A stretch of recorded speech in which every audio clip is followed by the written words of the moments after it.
নমস্কার বন্ধুরা, আমার চ্যানেল কুকিপুটি ট্রাভেলারে আপনাদের সবাইকে স্বাগত। আমার আজকের রেসিপি একদম ঘরোয়াভাবে তৈরি সুস্বাদু চিড়ের পোলাও। চলুন তাহলে রেসিপিটা শুরু করা যাক। চিড়ের পোলাও বানানোর জন্য আমি এখানে 3 কাপ চিড়ে নিয়েছি। আমি একটু মোটা চিড়ে নিয়েছি। পাতলা চিড়ে নিলে ধোবার পরে চিড়েগুলো খুব বেশি নরম হয়ে যায় আর পোলাওটা অতটা ঝরঝরে হয় না। এইরকম একটু মোটা চিড়ে দিয়ে আজকে আমি এই পোলাওটা বানাবো।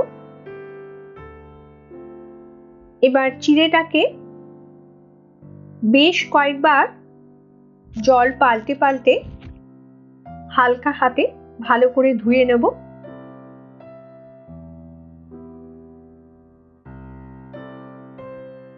চিড়েটা ভালো করে ধুয়ে নিয়েছি। এবার একটা স্ট্রেনারের মধ্যে রেখে বেশ কিছুক্ষণ চিড়েটা জল ঝরিয়ে নেব। কড়াই বসিয়ে দিয়েছি। এবার কড়াইয়ে দিয়ে দিচ্ছি 2 টেবিল স্পুন সাদা তেল। তেলটা ভালো করে গরম করে নেব। তেল গরম হয়ে গেছে। এবার এর মধ্যে দিয়ে দিচ্ছি 1/4 কাপ চিনে বাদাম। মিডিয়াম টু লো টেম্পারেচারে বাদামগুলোকে আমি 1-2 মিনিট ভালো করে একটু ভেজে নেব। বাদামগুলোকে আমি একটু লাল লাল করে ভেজে নিয়েছি। এবার এই ভাজা বাদামগুলোকে একটা প্লেটের মধ্যে তুলে নিচ্ছি। চিনে বাদামগুলো ভেজে নেবার পর এবার এই তেলের মধ্যে আমি 2 টেবিল স্পুন কাজু বাদাম আর 2 টেবিল স্পুন কিশমিশ দিয়ে টেম্পারেচার একদম লোতে রেখে কাজু বাদাম কিশমিশটাকে একটু হালকা করে ফ্রাই করে নেব। কাজু বাদাম কিশমিশও আমার ফ্রাই করা হয়ে গেছে। একটা প্লেটের মধ্যে তুলে নিচ্ছি।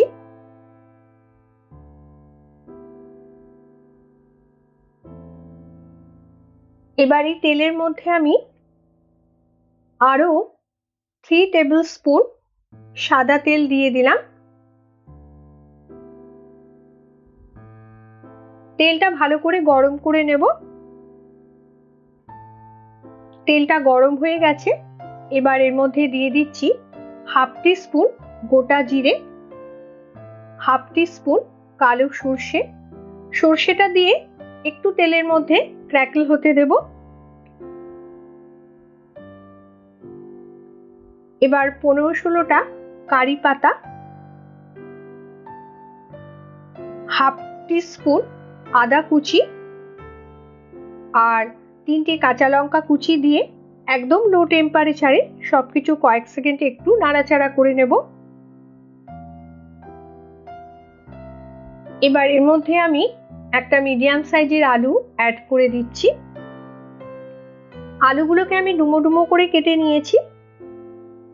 আলু সেদ্ধ হতে যেহেতু একটু সময় লাগে তাই আলুগুলোকে আমি একটু ভালো করে ভেজে নিচ্ছি যাতে ভালো করে আলুগুলো তাড়াতাড়ি সেদ্ধ হয়ে যায়। এবার একটা মিডিয়াম সাইজের পেঁয়াজ কুচিয়ে রেখেছিলাম, সেই পেঁয়াজ কুচোনোটা দিয়ে আলুর সাথে আরো 4-5 মিনিট ভালো করে ভেজে নেব। তবে পেঁয়াজটাকে খুব বেশি লাল লাল করে ভাজার দরকার নেই।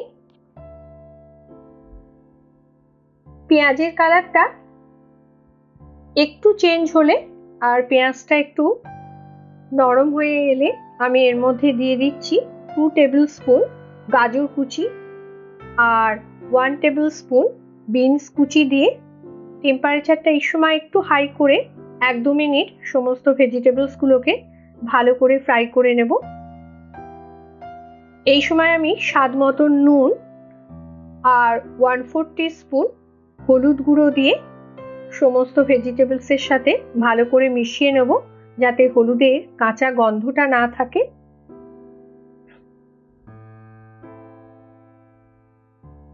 এবার এই ভেজিটেবলসের মধ্যে আমি একটু গরম জল দিলাম যাতে গাজর, বিনস আর আলু খুব ভালো করে সেদ্ধ হয়ে যায়।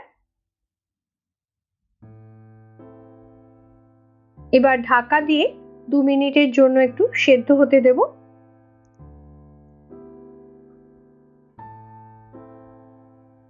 2 মিনিট হয়ে গেছে। সমস্ত ভেজিটেবলস খুব সুন্দর সেদ্ধ হয়ে গেছে আর আলুগুলোও নরম হয়ে গেছে। এবার জল ঝরানো চিড়েটাকে দিয়ে দেবো। চিড়েটা দিয়ে সমস্ত ভেজিটেবলসের সাথে খুব ভালো করে মিশিয়ে নিচ্ছি। এই সময় টেম্পারেচারটা মিডিয়ামে রাখতে হবে। চিড়ে পোলাও মিষ্টি মিষ্টি খেতে একটু ভালো লাগে, তাই 2 টেবিল স্পুন গুঁড়ো চিনি আমি অ্যাড করলাম। আমি চিনিটা একটু গুঁড়ো করে নিয়েছি, এতে খুব তাড়াতাড়ি চিনিটা চিড়ের সাথে খুব ভালো করে মিশে যায়। তবে মিষ্টিটা অবশ্যই আপনারা নিজেদের স্বাদ মতন দেবেন। চিনিটাকে এভাবে খুব ভালো করে চিড়ের সাথে মিশিয়ে নিতে হবে।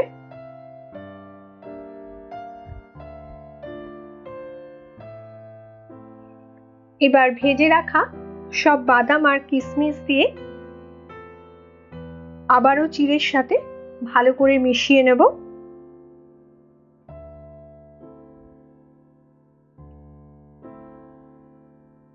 চিড়ের পোলাও খেতে গিয়ে আমাদের অনেক সময় একটু ড্রাই লাগে, তাই আমি সামান্য একটু গরম জল এখানে একটু দিচ্ছি।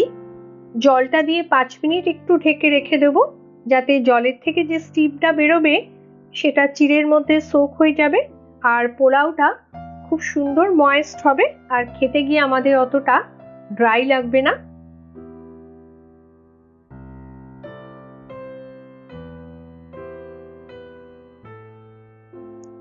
পাঁচ মিনিট হয়ে গেছে। চিড়ের পোলাওটা খুব সুন্দর ময়েস্ট হয়েছে আর খুব সুন্দর কালারফুলও হয়েছে। সবশেষে 2 টিস্পুন ঘি অ্যাড করছি। এতে পোলাওটা খেতে যেমন খুব সুন্দর হয় আর খুব সুন্দর একটা স্মেলও আসে। ঘিটা দিয়ে খুব ভালো করে মিশিয়ে নিলাম। আমাদের চিড়ে পোলাও একদম রেডি। টেম্পারেচার এই সময় অফ করে দিলাম। দেখুন পোলাওটা কত সুন্দর ঝরঝরে হয়েছে। আবারও ঢাকা দিয়ে 5 মিনিটের জন্য স্ট্যান্ডিং টাইমে রেখে দেব। 5 মিনিট হয়ে গেছে। এবার নামিয়ে নিয়ে আমি একটা প্লেটের মধ্যে সার্ভ করে দিচ্ছি গরম গরম চিড়ের পোলাও। ব্রেকফাস্টে অথবা বাচ্চাদের টিফিনে এই চিড়ের পোলাও যেমন স্বাস্থ্যকর তেমনই সুস্বাদু। রেসিপিটা ভালো লাগলে লাইক, শেয়ার, কমেন্ট করবেন আর আমার চ্যানেলটিকে অবশ্যই সাবস্ক্রাইব করে আমার পাশে থাকবেন। ধন্যবাদ।